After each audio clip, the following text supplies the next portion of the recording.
I'm Wakeman, and I'm the author of No Ego. I'm here today in San Jose, California at the Cisco headquarters, and I'm going to speak today for the Women's Professional Development Day. It's a wonderful event that Cisco puts on for both men and women to really highlight the ways that women can professionally develop with the support of all of their colleagues. Thank you. Thank you, Rama. Thank you.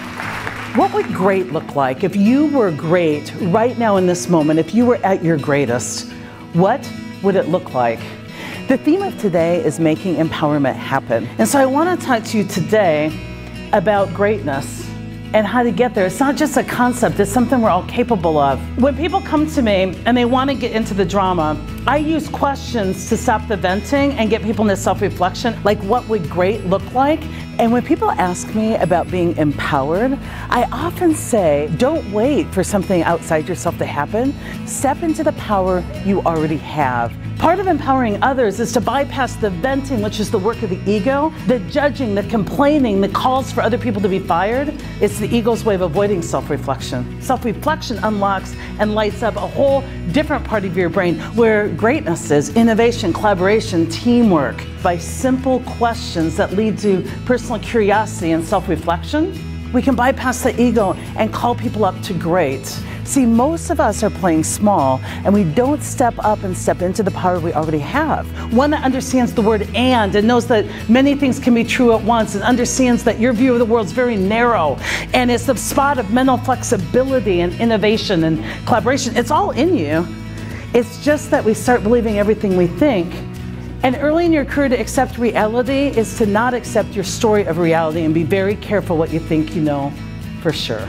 It could change the way we work, it will change the way we lead, it will definitely change the way how we practice HR, how we do acquisitions differently, how we support and develop leaders differently. Thank you.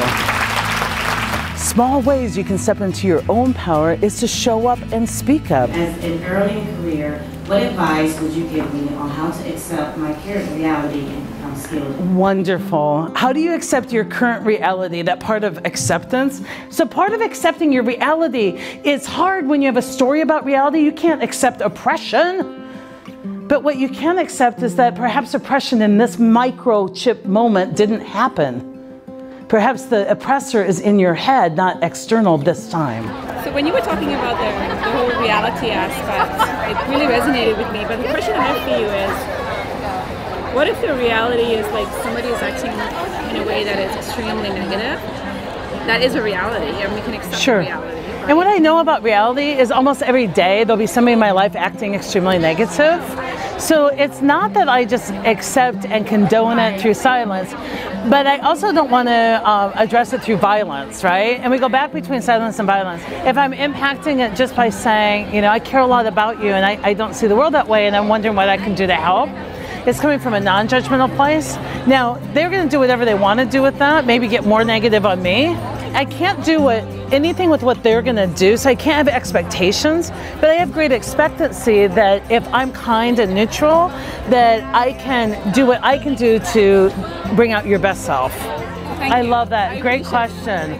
It's a workplace issue. I feel like I'm being perceived as weak, and especially, you know, coming from a woman. Yeah. So how do you change the way the person perceives you? You can't. And so if you're doing things with motive, like I want to do this, but I don't want to be perceived as, you don't have control over that perception. So you can't do it with expectations, you just do it with great expectancy. If it's a big fear, you go, I want to reach out and resolve this conflict. And I've had to work through some fear of being perceived as weak. So I hope that we can come to a place where I can leave you with the perception that I did this out of a place more of caring and of strength. So if there's something you're worried about, speak the obvious, be transparent, and tell the other person, which makes you even more authentic. And your ego's tricky. It says, oh, you should fear them thinking it. No, you're the one already thinking it. That's what you should fear. You're the only one worried about that right now. Does that make sense? Yes, it does. The ego's sophisticated. That's what it does. you know, I always talk about the lens that we look at the world through, right? And sometimes you got to clean your lens off because you definitely got a little dirty. That's a great analogy. Today, right? It's a little bit like you got to clean that off. Beyond ego, we're so much more similar than different. Like Buddhism said, the source of suffering, the biggest illusion is that we're all separate. The place that I came to with the work that we do is we want to open a door for people to have a conversation, to talk about, here's the lens you're using to see the world. And here's where it puts you into your stress behavior. Here's where it makes you break glass, break relationship, or it makes you shut down. Finishing up an amazing day full of incredible speakers, advocates, supporters, both men and women who are really focused on professionally developing the women in their lives. And here at Cisco, it's been an amazing day. I'm so energized. So here is your assignment for today. When you find yourself venting, gossiping, tattling, judging someone else, and sharing it, pose a question to yourself to get into self-reflection. Ask yourself, if I were great right now, what would great look like? Find the answer, and then go be great. Let me know how it feels to go from venting to self-reflection to impact in the comments below.